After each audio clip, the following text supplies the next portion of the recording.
Hello दोस्तों, स्वागत है आप सभी का एक बार फिर से हमारे चैनल नॉलेज कॉर्नर में। जो हमारे प्रीवियस ईयर क्वेश्चन की श्रृंखला है वो हमारे इस चैनल पे चलाई जा रही है। अगर आप लोगों ने नहीं देखी है दोस्तों तो आप ज़रूर देखिएगा। और उसी क्रम में हमारा अगला वीडियो है, ये वीडियो आपका वर्ल्ड ज्योग्राफी से होने वाला है। और वर्ल्ड ज्योग्राफी से ऐसे जो भी क्वेश्चन हैं जो बीपीएससी के प्रीवियस ईयर एग्ज़ाम में पूछे गए हैं, चाहे वो बीपीएससी टीआरई 2 1, 2 और 3 का री एग्ज़ाम हो, या बीपीएससी प्री मेंस बिहार जो सीडीपीओ बिहार पुलिस, मतलब बीपीएससी के द्वारा जितने भी एग्ज़ाम कंडक्ट करवाए जाते हैं बिहार में गवर्नमेंट जॉब के लिए या गवर्नमेंट एग्ज़ाम जो है, वो हम आप सभी को इस वीडियो में जो है वो कवर करके देंगे।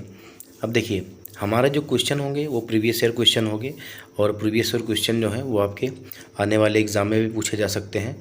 और जो क्वेश्चन है वो यहाँ से आपने देखा होगा कि सीधे सीधे क्वेश्चन जो है वो आपके प्रीवियस ईयर एग्ज़ाम से बनते हैं। तो देखिए, समय को बर्बाद ना करते हुए हम अपनी क्लास शुरू करेंगे। और क्लास शुरू करने से पहले मैं आप सभी से ये कहना चाहूँगा कि अगर आप लोग हमारे चैनल पर नए हैं दोस्तों, तो चैनल को सब्सक्राइब कर लीजिए और बेल आइकन को प्रेस करके जो है नोटिफिकेशन ऑन कर लीजिए, ताकि हमारी वीडियो जब भी अपलोड हो सबसे पहले आपको नोटिफिकेशन मिल जाए। और क्लास की पीडीएफ के लिए दोस्तों आप हमारे टेलीग्राम चैनल को ज्वाइन कर लीजिए, जिसका लिंक जो है वो हमारा जो ये वीडियो है इसी के डिस्क्रिप्शन में आपको मिल जाएगा। और आपने अगर पहले की वीडियोज़ हमारी सेशन की नहीं देखी है इस श्रृंखला की, तो उसका भी प्लेलिस्ट आपको वीडियो के डिस्क्रिप्शन बॉक्स में मिल जाएगा। ज्योग्राफी के साथ साथ दोस्तों आपको हिस्ट्री और फिजिक्स, केमिस्ट्री और बायो की जो क्लासेज हैं वो आपको हमारे चैनल पर प्रोवाइड की आई जा रही हैं। और इसमें से जो है वो सारे के सारे हम प्रीवियस ईयर क्वेश्चन ही करवा रहे हैं। तो अगर आपने नहीं देखी है तो आप पीछे की वीडियो भी ज़रूर देखिएगा, और आपके लिए बहुत ही इंपॉर्टेंट होगी। तो हमारा पहला क्वेश्चन है सेशन का दोस्तों कि दक्षिण अमेरिका में मध्य अक्षांशीय जो घास के मैदान हैं उन्हें क्या कहते हैं। तो आपको बताना है कि जो दक्षिण अफ्रीका में मध्य अक्षांशीय घास के मैदान हैं उन्हें क्या कहा जाता है। अब देखिए, जो घास के मैदान हैं अलग अलग क्षेत्रों में या अलग अलग महाद्वीप में और अलग अलग देश में, ये ज़रूर याद रखिएगा, इससे जो है वो एग्ज़ाम में आपके क्वेश्चन पूछा जाता है। और जो हमारी घुमंतु कृषि है जिसको हम शिफ्टिंग कल्टीवेशन कहते हैं, या जिसे हम झूम खेती अपने भारत में कहते हैं, ये भी जो हमारा है घुमक्कड़ खेती या घुमक्कड़ किसी जिसे हम कहते हैं, ये भी आप लोग ज़रूर याद करके रखिएगा। इससे भी क्वेश्चन बनते ही बनते हैं, और एक दो क्वेश्चन जो आपको वो हमेशा देखने को मिलेंगे घास के मैदान और जो हमारा शिफ्टिंग कल्टीवेशन है इससे। तो आप लोग ये दो टॉपिक जो है वो बहुत मेहनत करके पढ़िएगा। तो मैं आपको बता दूं कि जो मध्य अक्षांशीय घास के मैदान जो दक्षिण अमेरिका में होते हैं उन्हें हम पम्पास के नाम से जानते हैं, पम्पास के। अब देखिए, ये जो होते हैं वो शीतोष्ण घास के मैदान होते हैं, मतलब ठंडे वाले, जहाँ पर सर्दी ज़्यादा पड़ती है उस क्षेत्र में पाए जाते हैं। इन्हें क्या कहते हैं, पम्पास कहते हैं। और इनका विस्तार जो है वो अर्जेंटीना और उरुग्वे तथा ब्राज़ील के दक्षिणी भागों में भी होता है। किसका, पम्पास का। इसके अलावा जो मध्य अक्षांशीय घास के मैदान हैं वो उत्तरी अमेरिका में क्या कहा जाता है, उनको तो प्रेरी कहा जाता है। और ऑस्ट्रेलिया में क्या कहा जाता है, तो डाउन्स कहा जाता है। ये भी याद रखिएगा। अगर हम बात करें तो देखिए कि अफ्रीका में, दक्षिण अमेरिका महाद्वीप में मध्य अक्षांशीय या शीतोष्ण कटिबंधीय घास के मैदान को पम्पास कहते हैं। और इस घास के मैदान का विस्तार मुख्यतः अर्जेंटीना, उरुग्वे, ब्राज़ील के दक्षिणी भागों में भी है। अन्य मध्य अक्षांशीय घास के मैदानों में प्रेयरी कहाँ पे, उत्तरी अमेरिका, डाउन्स कहाँ पे, ऑस्ट्रेलिया आदि जो हैं वो प्रमुख हैं। अब देखिए, हमारा अगला जो सवाल है वो है कि निम्नलिखित में से कौन उष्णकटिबंधीय घास का मैदान है। अभी जो आपसे पूछा था वो शीतोष्णकटिबंधीय पूछा था, और अब आपसे जो है वो उष्णकटिबंधीय, मतलब जहाँ पे गर्मी अधिक पड़ती है उस क्षेत्र के बारे में आपसे पूछ रहा है। तो देखिए, जो सवाना है, सवाना हमारा वो जो है उष्णकटिबंधीय घास का मैदान है। बाकी टैगा, पम्पास और प्रेरीज आपने अभी देखा और ऊपर भी लिखा होगा कि देखिए, प्रेरीज जो है वो उत्तरी अमेरिका, और जो हमारा पम्पास है उसे हम कहाँ, अर्जेंटीना, ब्राज़ील और दक्षिणी अमेरिका महाद्वीप में हम क्या कहते हैं, पम्पास कहते हैं। तो ये हमारा, और टैगा जो है वो तो पहले से ही आपको पता होगा कि ये जो है वो शीतोष्ण कटिबंधीय घास का मैदान है, नाम से लग रहा होगा। तो इसीलिए क्या है, जो हमारा सवाना ऑप्शन हो जाएगा, सवाना जो है बी विकल्प, वो हमारा सही हो जाएगा। अब देखिए, ये जो सवाल है आपका वो आपके बीपीएससी असिस्टेंट में 2019 में पूछा गया है। देखिए, अफ्रीका के सवाना में, सवाना जो घास के मैदान है वो उष्णकटिबंधीय घास के मैदान है, और उत्तरी अमेरिका की घास के मैदानों को प्रेरीज कहते हैं। और दक्षिणी अमेरिका में क्या कहते हैं, तो पम्पास कहते हैं। हमारा जो अगला सवाल है वो है कि ब्राज़ील के पठार के पास के मैदान को क्या कहते हैं। देखिए ये भी हमारा बीपीएससी सीडीपीओ में पूछा गया सवाल है। तो जो ब्राज़ील के पठार के पास के मैदान है उन्हें हम क्या कहते हैं, तो उन्हें हम कंपोस्ट कहते हैं, कंपोस्ट कहते हैं। इसीलिए हमारा जो बी विकल्प है वो हमारा सही हो जाएगा। अगर हम बात करें तो ब्राज़ील के पठार के पास जो है वो उष्णकटिबंधीय घास के मैदान को हम कंपोस्ट कहते हैं, और पम्पास जो है वो शीतोष्ण घास के मैदान का विस्तार अर्जेंटीना, और डाउन्स जो है वो ऑस्ट्रेलिया में, तथा वेल्ड्स जो है वो साउथ अफ्रीका में पाए जाते हैं। तो देखिए डाउन्स कहाँ पे पाए जाते हैं, तो ऑस्ट्रेलिया में, और वेल्ड्स कहाँ पे पाए जाते हैं, तो आपके दक्षिण अफ्रीका में पाए जाते हैं। पम्पास की बात की जाए तो अर्जेंटीना में या मध्य अमेरिका जो है वहाँ पे दिखते हैं। हमारा अगला क्वेश्चन है कि विश्व के देश एवं उसकी सीमाएं जो है, ये टॉपिक से रिलेटेड है। तो आपसे पूछा जा रहा है कि सबसे बड़ा तटीय रेखा किस देश की है, या सबसे बड़ी जो है वो तटीय रेखा किस देश की है, मतलब समुद्र के किनारे या समुद्र का जो समुद्री क्षेत्र है तट वाला, वो किस देश का है। तो जो कनाडा है हमारा, उसकी जो है वो तटीय रेखा सबसे ज़्यादा है। ये जो सवाल है आपका वो 56वीं से लेके 59वीं बीपीएससी तक हमारा 2015 में पूछा गया है। अगर हम बात करें तो दिए गए विकल्पों में जो है कनाडा की समुद्र रेखा जो है वो सर्वाधिक है। कितनी है, तो 2,02,080 किलोमीटर है।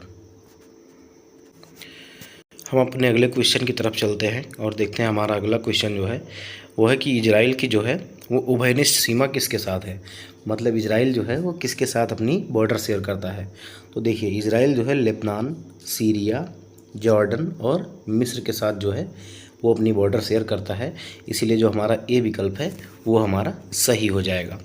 देखिए इजराइल की पश्चिम एशिया में जो मध्य पूर्व का भूमध्य सागर है उसका एक तटीय देश है।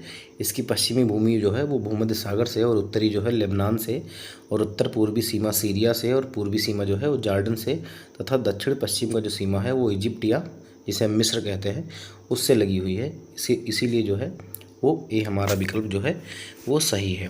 हमारा अगला सवाल है जो 67वीं बीपीएससी प्री 2022 में पूछा गया है, भी ताज़ा क्वेश्चन है दोस्तों। निम्नलिखित में से किस देश की मृत सागर के साथ भूमि सीमा नहीं है। तो अगर हम बात करें तो जो हमारा लेबनान है वो हमारा जो है वो डेड सी से या मृत सागर से नहीं लगता है। अगर हम बात करें तो जो मृत सागर है वो जॉर्डन और इजराइल और फ़िलिस्तीन इन 3 देशों से लगता है, लेकिन लेबनान से जो है वो उसकी सीमा मृत सागर की नहीं लगती है।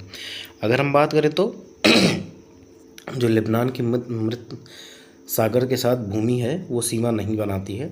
मृत सागर का विस्तार जो है जॉर्डन, इजराइल और वेस्ट बैंक में है, और फ़िलिस्तीन की सरकार जो है वो आधिकारिक मानचित्र के अनुसार वेस्ट बैंक क्षेत्र में फ़िलिस्तीन का अधिकांश क्षेत्र समाहित है। मृत सागर के आधिकारिक वेबसाइट पर जो है वो मृत सागर की स्थिति जो है वो इजराइल एवं जॉर्डन की सीमा पर दिखाया गया है। इसीलिए जो हमारा होगा यहाँ पे दिया गया है कि ई विकल्प सही है दोस्तों, लेकिन ये मिसप्रिंट है, हमारा ई विकल्प नहीं सही होगा, हमारा विकल्प ए सही होगा। इसीलिए आप लोग याद रखिएगा कि हमारा जो विकल्प ए है वो सही होगा, और जो सीमा है वो लेबनान से नहीं लगती है। हमारा अगला सवाल है कि निम्नलिखित में से कौन सा देश जो है भौगोलिक क्षेत्र की दृष्टि से सीमा रहित सबसे बड़ा देश है। आपको बताना है कि इसमें से कौन सा देश है जो भौगोलिक क्षेत्र की दृष्टि से सीमा रहित सबसे बड़ा देश है। अब देखिए सीमा रहित का क्या मतलब है कि इसके आसपास जो है वो दूसरी देश की सीमा नहीं लगती है। तो अगर हम बात करें तो जापान जो है, जापान की जो बॉर्डर है ये किसी और देश के साथ नहीं लगती है। देखिए जापान ऐसा देश है जिसकी सीमा किसी अन्य देश की भूमि के साथ संलग्न नहीं होती, उसे हम क्या कहते हैं, सीमा रहित देश कहते हैं। यह देश चारों ओर से समुद्र से घिरा होता है। अब देखिए सर्वाधिक सीमा रहित भौगोलिक क्षेत्रफल वाला देश जापान है प्रश्न के अनुसार, जिसका क्षेत्रफल जो है वो 3,77,915 वर्ग किलोमीटर है, और इसके पश्चात जो है वो हमारा फिलीपींस आता है जिसका 3 लाख वर्ग किलोमीटर है। हमारा अगला जो सवाल है वो है कि सर्वाधिक उत्तरी दक्षिणी अक्षांशीय लंबाई, उत्तरी दक्षिणी का मतलब सबसे ज़्यादा लंबा कौन सा देश है, तो आपको बताना है कि सबसे ज़्यादा लंबा कौन सा देश है। अब देखिए उत्तरी दक्षिणी अक्षांशीय क्यों कहा गया है, क्योंकि ऊपर की तरफ जो होता है उत्तर होता है और नीचे जो हमारा जो होता है वो साउथ होता है। तो ये चौड़ाई में ज़्यादा नहीं है देश, लेकिन लंबाई में काफ़ी लंबा है वो, इसीलिए जो हमारा सवाल है वो यही हमसे पूछ रहा है। तो अगर हम बात करें चिली की दोस्तों, तो चिली ऐसा देश है जिसकी जो उत्तर दक्षिण अक्षांशीय लंबाई है वो काफ़ी ज़्यादा है। हमारा अगला सवाल है, मैंने ये क्वेश्चन आपको पिछले वीडियो में करवा भी रखा है, तो आपको बताना है कि इसमें से जो है यूएई के रियासती राज्य कौन कौन से हैं। तो अगर हम बात करें तो यूएई के जो रियासती राज्य हैं दोस्तों, वो है Abu Dhabi, Dubai, Sharjah, Ajman, Al Quwain, Fujairah, Ras Al खैमा। तो ये हमारा बी विकल्प जो है वो सही हो जाएगा। हमारा जो अगला सवाल है वो है कि कौन सा देशांतर जो है वो कनाडा तथा अलास्का को अलग करता है। देखिए काफ़ी टफ क्वेश्चन है, वैसे तो ये आपके एग्ज़ाम में नहीं आएगा, ऐसा क्वेश्चन जो है वो बीपीएससी टीआरई एग्ज़ाम में नहीं पूछती है, लेकिन आप क्योंकि ये प्रीवियस ईयर क्वेश्चन है इसीलिए पढ़ना ज़रूरी है। तो जो हमारा जो 141 डिग्री पश्चिमी जो है देशांतर है वो जो है वो कनाडा और अलास्का को अलग करता है। हमारा अगला देश है, अगला क्वेश्चन जो है वो है कि निम्नलिखित में से कौन सा देश जो है वो स्थलरुद्ध है। स्थलरुद्ध का मतलब होता है कि देश जो है उसके किनारे जो है, चारों किनारे जो है वो क्या है, समुद्र या नदी का कोई तटीय भाग नहीं है, इसलिए ऐसा बोला जाता है कि कौन सा देश जो है वो स्थलरुद्ध है। तो जो हमारा हंगरी है दोस्तों, वो हमारा एक स्थलरुद्ध देश है, चारों तरफ से जो है वो ज़मीन से घिरा हुआ है। देखिए हंगरी जो है वो स्थलरुद्ध देश है। इसकी जो सीमा है वो यूक्रेन, रोमानिया, सर्बिया और क्रोएशिया और स्लोवानिया, ऑस्ट्रिया और स्लोवाकिया से लगती है। बेल्जियम की उत्तरी सीमा जो है, बेल्जियम की सीमा जो है उत्तर सागर से, और रोमानिया की सीमा काला सागर से, और यूक्रेन की सीमा जो है वो काला सागर एवं एजोब सागर से मिलती है। लेकिन हंगरी ऐसा देश है जिसके पास कोई तटीय सीमा नहीं है, इसीलिए उसको हम स्थलरुद्ध देश कहते हैं। हमारा अगला क्वेश्चन है जो आपके देश और राजधानियाँ हैं, इनसे क्वेश्चन जो बीपीएससी एग्जाम में पूछा गया है, कौन सा कि निम्नलिखित में से कौन सा शहर जो है किसी देश की राजधानी है। तो अगर हम बात करें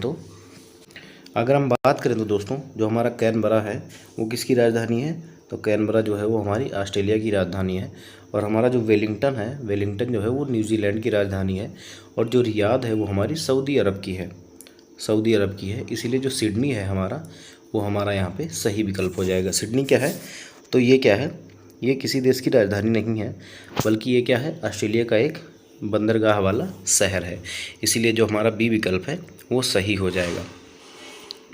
हमारा अगला क्वेश्चन है कि रूस के किस शहर को उत्तर का वेनिस कहा जाता है। ये क्वेश्चन इंपॉर्टेंट है, आपसे पूछा जा सकता है। तो जो सेंट पीटर्सबर्ग है दोस्तों, इसको हम क्या कहते हैं, उत्तर का वेनिस कहते हैं। और ये जो हमारा 66वीं बीपीएससी री एग्ज़ाम में पूछा गया सवाल है। हमारा जो अगला सवाल है, देखिए अगर पूछ ले कि पीटर्सबर्ग को पहले किस नाम से जाना जाता था, तो पेट्रोग्राद, और उसके बाद जो है वो लेनिनग्राद के नाम से जाना जाता था। और अब इसे किस नाम से जाना जाता है, तो सेंट पीटर्सबर्ग के नाम से जाना जाता है। हमारा अगला सवाल है कि पूर्वी समुद्र की स्वामिनी किसे कहा जाता है। तो पूर्वी समुद्र की स्वामिनी जो है दोस्तों, वो हमारा जो श्रीलंका का पड़ोसी भारत का जो पड़ोसी देश है श्रीलंका, उसे हम कहते हैं। देखिए अगर बात करें तो पूर्वी समुद्र की स्वामिनी जो है वो श्रीलंका को कहा जाता है। हमारा अगला सवाल है कि इनमें से कौन जो है वो यूरोप का खेल का मैदान कहलाता है। इनमें से कौन सा है जो यूरोप के खेल का मैदान कहलाता है। अब आपको बताना है कि चारों में से कौन सा देश है जिसे यूरोप का खेल का मैदान कहते हैं। तो हमारा जो सही विकल्प होगा दोस्तों, वो हमारा स्विट्ज़रलैंड हो जाएगा, इसीलिए बी विकल्प जो हमारा वो सही हो जाएगा। अब ये देखिए आपका ताज़ा सवाल है, अभी 17वीं बीपीएससी री एग्ज़ाम 2024 में पूछा गया है। देखिए स्विट्ज़रलैंड को क्या है, यूरोप का खेल का मैदान कहते हैं। और यूरोप का खेल का मैदान सामान्यतः स्विस आल्प्स को अपनी प्राकृतिक सुंदरता, आउटडोर खेल और पर्यटन गतिविधियों के कारण कहा जाता है। हमारा जो अगला सवाल होगा वो जलमंडल से रिलेटेड होगा। वो आपको बताना है कि पृथ्वी की सतह पर जो है वो कितना भाग जो है वो पानी से ढका हुआ है। तो आप सभी को पता होगा कि लगभग हमारा जो 2/3 भाग है पृथ्वी का वो हमारा पानी से ढका हुआ है, इसीलिए जो है हमारा बी विकल्प जो होगा वो हमारा सही हो जाएगा। हमारा अगला सवाल है कि नमीबिया तट के साथ बहने वाली ठंडी जलधारा को क्या कहते हैं। तो नमीबिया तट के साथ बहने वाली जो ठंडी जलधारा है उसे हम क्या कहते हैं, तो उसे हम बेंगुएला जलधारा कहते हैं। अब देखिए थोड़ा शॉर्टकट में आपको बताऊंगा। नमीबिया नमीबिया में क्या आता है, बा आता है, और बेंगुएला में भी बा आता है। तो आप लोग थोड़ा रिलेट कर लीजिएगा कि नमीबिया और बेंगुएला, मतलब नमीबिया जैसे ख़त्म हुआ, बेंगुएला धारा जो है वो शुरू हो गई। इसलिए जो है हमारा जो बी विकल्प है वो सही हो जाएगा। ये भी सवाल आपका जो है वो बीपीएससी सीडीपीओ में प्री 2018 में पूछा गया है। वीडियो में आगे बढ़ने से पहले दोस्तों मैं आप सभी को कहना चाहूँगा कि अगर आपने अभी तक वीडियो को लाइक नहीं किया है तो लाइक कर दीजिए, और अगर चैनल को सब्सक्राइब नहीं किया है तो सब्सक्राइब कर लीजिए, और वीडियो को आप अपने ज़्यादा से ज़्यादा दोस्तों के साथ शेयर कीजिए दोस्तों, और कमेंट करके ज़रूर बताइएगा कि वीडियो कैसी लगी। आपका जो लाइक है और कमेंट है वो हमारे लिए मोटिवेशन का काम करता है, और अगर आप लाइक कमेंट नहीं करेंगे तो फिर हमें मोटिवेशन नहीं मिलेगा, और हम फिर अपने फुल एनर्जी के साथ आपके लिए ऐसी अच्छी वीडियो नहीं बना पाएंगे। हमारा अगला सवाल है कि समुद्र तल पर पृथ्वी के केंद्र के सबसे निकट जो है वो स्थान कहाँ पर है। तो देखिए, जो उत्तरी ध्रुव है वो हमारा समुद्र तल पर पृथ्वी के केंद्र के सबसे निकट का स्थान माना जाता है, इसीलिए जो हमारा ए विकल्प है वो सही हो जाएगा। अगर हम बात करें तो पृथ्वी के केंद्र से सबसे निकटतम बिंदु जो है वो उत्तरी ध्रुव के पास आर्कटिक महासागर की तली में 4 किलोमीटर की गहराई पर स्थित है, जो कि पृथ्वी के केंद्र से लगभग 6353 किलोमीटर की दूरी पर स्थित है। इसीलिए जो हमारा ए विकल्प है वो हमारा सही हो जाएगा। हमारा जो अगला सवाल है वो है 90 ईस्ट रिज। 90 ईस्ट रिज कहाँ पर स्थित है। अब ये सवाल जो है आपका वो 53वीं से लेके 55वीं बीपीएससी तक पूछा गया है। आपको बताना है कि 90 ईस्ट रिज जो है वो किस महासागर में पाई जाती है। तो ये जो हमारा प्रशांत महासागर है दोस्तों, सॉरी प्रशांत महासागर नहीं, जो हमारा हिंद महासागर है, हिंद महासागर में जो है वो 90 ईस्ट रिज पाई जाती है। अगर हम बात करें तो 90 डिग्री जो ईस्ट रिज है वो हमारी हिंद महासागर में स्थित एक कटक का नाम है। देखिए, हमारा जो अगला सवाल है वो 67वीं बीपीएससी प्री 2022 में पूछा गया सवाल है कि सुंडा ट्रेंच किस द्वीप के समांतर स्थित है। तो आपको बताना है कि सुंडा ट्रेंच जो है वो किस द्वीप के समांतर स्थित है। तो जो हमारा सुंडा ट्रेंच है दोस्तों, इसका विस्तार जो है वो इंडोनेशिया द्वीप समूह के जो है जावा और सुमात्रा द्वीपों के समानांतर है। इसीलिए जो हमारा विकल्प ई होगा उपयुक्त में से एक से अधिक, वो हमारा सही हो जाएगा। अगर हम बात करें तो सुंडा ट्रेंच जो है वो हिंद महासागर में अवस्थित है, और इसका विस्तार जो है वो इंडोनेशिया द्वीप समूह के सुमात्रा एवं जावा द्वीपों के समानांतर है। अगला जो हमारा प्रश्न है दोस्तों वो हमारा डेल्टा से रिलेटेड है। तो आपको बताना है कि मिसिसिपी जो डेल्टा है वो किस टाइप के डेल्टा का उदाहरण है। तो आप सभी देख पा रहे होंगे, आपको आंसर दिख रहा होगा। हमारा जो मिसिसिपी डेल्टा है वो हमारा अंगुलित या पंजक डेल्टा का उदाहरण है। क्वेश्चन इंपॉर्टेंट है, आपसे पूछा जा सकता है। हमारा अगला जो सवाल है वो है कि सारगैसो सागर जो है, सारगैसो सागर एक हिस्सा है, किसका हिस्सा है। तो देखिए, जो हमारा सारगैसो सागर है वो हमारा उत्तरी अटलांटिक महासागर का हिस्सा है, उत्तरी अटलांटिक महासागर का। इसीलिए जो हमारा सी विकल्प होगा वो सही हो जाएगा। अब देखिए, सारगैसो कोई सागर नहीं है, जो है वो इस क्षेत्र में क्या है कि सारगैसो नामक जो वनस्पति है उसकी मात्रा यहाँ बहुत ज़्यादा मिलती है, इसीलिए इसे सारगैसो सागर कहा जाता है। देखिए, सारगैसो सागर जो है वो हमारी उत्तरी अटलांटिक महासागर में स्थित एक जलीय क्षेत्र है, और इस क्षेत्र में जो है वो सारगैसम नाम की जो वनस्पति है वो बहुत मात्रा में पाई जाती है, जिसके कारण इसका नाम जो है वो सारगैसो सागर पड़ा है। देखिए, हमारा जो अगला क्वेश्चन है वो हमारा महासागरीय धाराओं से रिलेटेड है। तो हमारा जो क्वेश्चन है कह रहा है कि गल्फ स्ट्रीम है। तो गल्फ स्ट्रीम क्या है, आप सभी को पता होगा कि एक महासागरीय धारा है। अब ये क्वेश्चन बहुत ही आसान हो गया। अगर आपसे पूछ लिया जाता क्या है कि गर्म धारा है या ठंडी, तो यहाँ पे आप थोड़ा फंस सकते थे। मैं आपको बता दूं कि गल्फ स्ट्रीम जो है वो गर्म धारा है, और ये जो हमारी है वो जो हमारी गल्फ स्ट्रीम है, मैंने आपको अभी बताया कि ये जो है वो एक गर्म जलधारा है, और ये हमारा जो है वो अटलांटिक महासागर में पाई जाती है। इसलिए जो है हमारा बी विकल्प जो है वो सही हो जाएगा। देखिए, फ्लोरिडा की धारा जब एंटिलीज धारा का जल समाविष्ट करके हेट्रस अंतरीप से आगे बढ़ती है तो उसे हम क्या कहते हैं, गल्फ स्ट्रीम के नाम से जानते हैं। यह क्या है, गर्म जलधारा है तथा संयुक्त राज्य अमेरिका के पूर्वी तट के सहारे प्रवाहित होती है। गल्फ स्ट्रीम धारा की खोज जो है पोंस डी लियोन ने 1513 में की थी। हमारा जो अगला सवाल है वो क्या है, देखिए, बेंगुएला जलधारा क्या है। मैंने आपको क्या कहा था कि नमीबिया के तट से बहने वाली जो जलधारा है वो हमारा क्या है, बेंगुएला जलधारा है। लेकिन आपको यहाँ से पूछ रहा है, थोड़ा सा डिफरेंट कर दिया है, थोड़ा सा क्वेश्चन को टफ बनाने का प्रयास किया गया है। तो मैं आपको बता दूं कि दक्षिणी अफ्रीका के पश्चिमी तट पर प्रवाहित होने वाली जो ठंडी जलधारा है वो हमारी कौन सी है, वो बेंगुएला जलधारा है।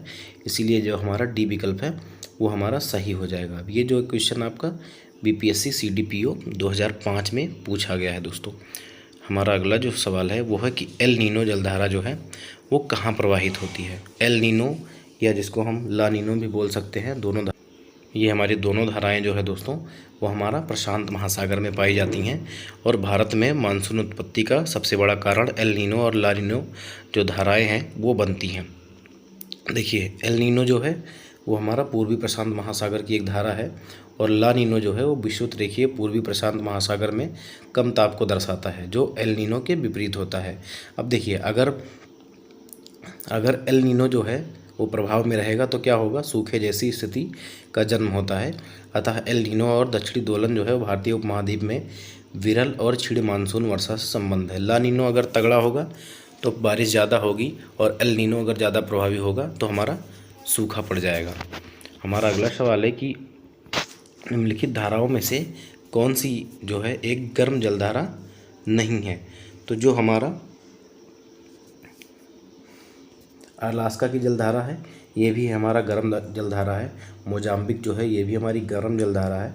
और एंटीलीज की धारा जो है वो हमारी वार्म करंट है दोस्तों। इसीलिए जो हमारा डी विकल्प होगा उपयुक्त में से कोई नहीं, वो हमारा सही हो जाएगा। अब देखिए ये भी बहुत ही ताज़ा क्वेश्चन है, BPSC BAO मार्च 2024 में भी पूछा गया सवाल है। तो याद रखिएगा ये सवाल आपसे दोबारा भी पूछा जा सकता है।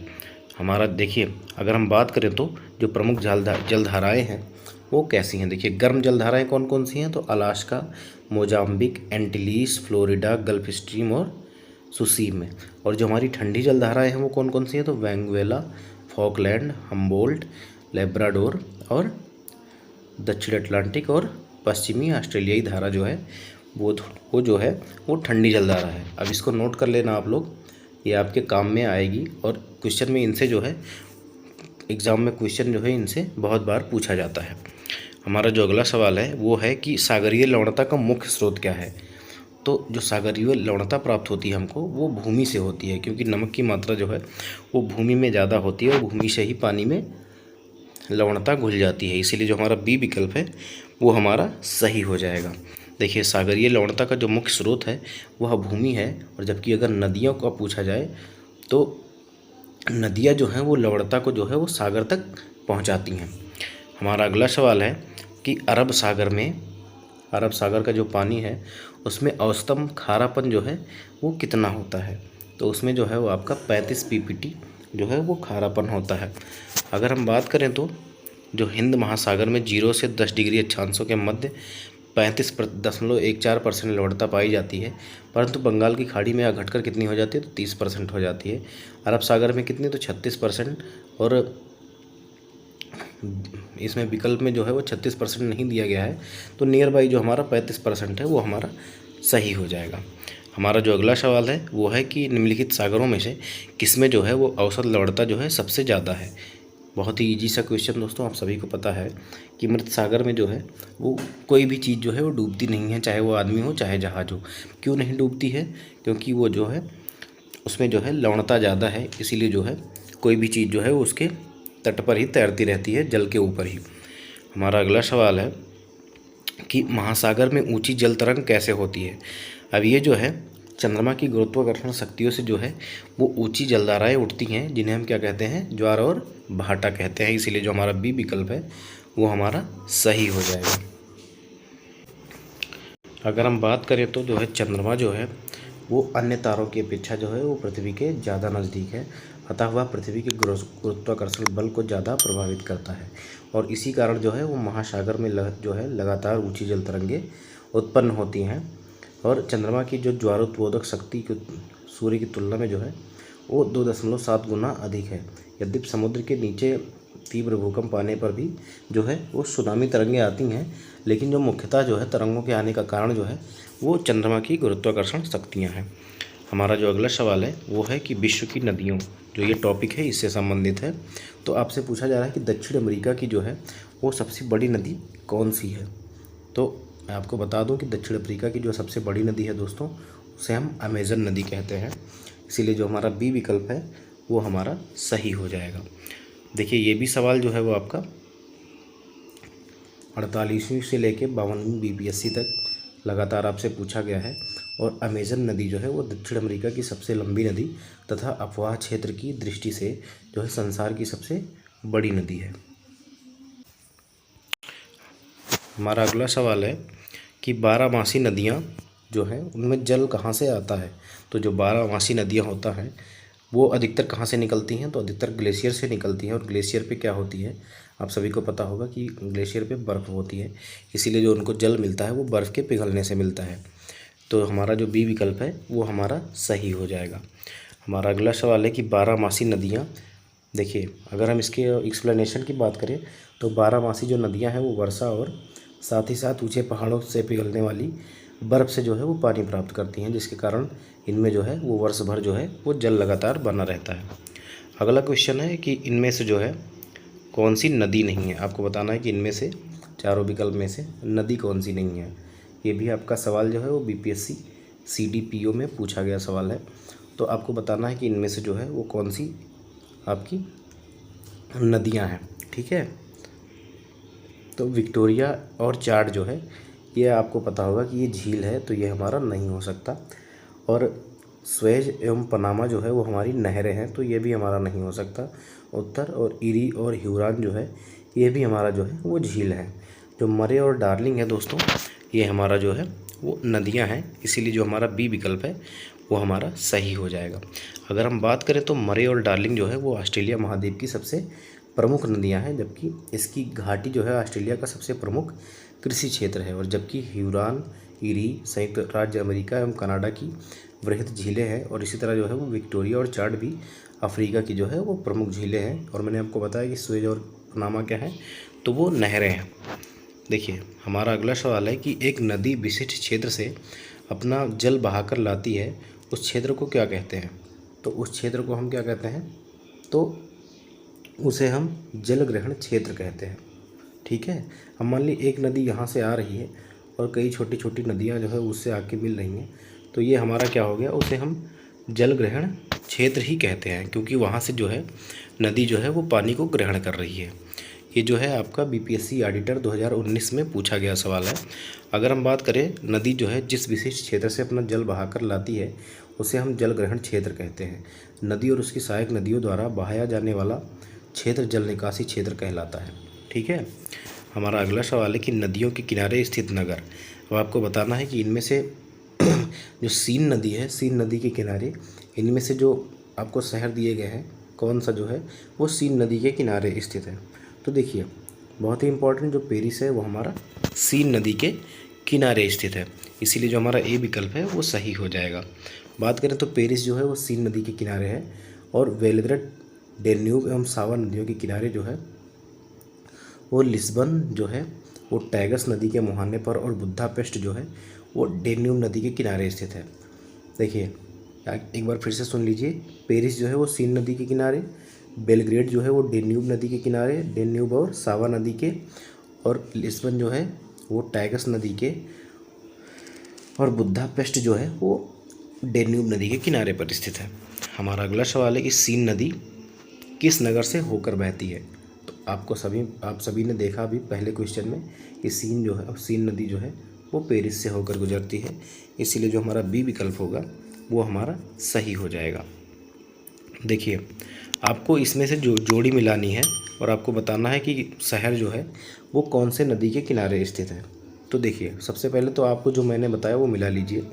तो देखिए सबसे पहले पेरिस को मिलाइए किससे, तो अभी मैंने थोड़ी देर पहले बताया कि पेरिस जो है वो सीन नदी के किनारे स्थित है। और बुडापेस्ट, अगर बुडापेस्ट की बात करें हम, जिसे हम हंगरी भी कहते हैं, तो ये हमारा, मैंने थोड़ी देर पहले आपको बताया कि डेन्यूब नदी के किनारे है। और अगर हम वाशिंगटन की बात करें, या वाशिंगटन डीसी जिसे बोलते हैं, वो हमारा पोटोमैक नदी के किनारे है। अब देखिए आपका एक बचता है रॉटरडैम, तो रॉटरडैम जो है वो राइन नदी के किनारे स्थित है। तो उम्मीद है कि आप सभी ने जान लिया होगा। देखिए राटर डैम जो है वो राइन नदी के किनारे, पेरिस हमारा सीन नदी के किनारे। अगर हम बात करें तो इसमें से जो हमारा सी विकल्प जो है वो सही हो जाएगा, सी विकल्प जो है वो हमारा सही हो जाएगा। और ये जो हमारा सवाल है वो बीपीएससी 56वीं से 59वीं 2015 में पूछा गया है हमारा। देखिए अगर हम एक बार फिर से आपको दिखा दें तो जो राटर डैम, जिसको हम नीदरलैंड भी कहते हैं, वो हमारा राइन नदी के किनारे है।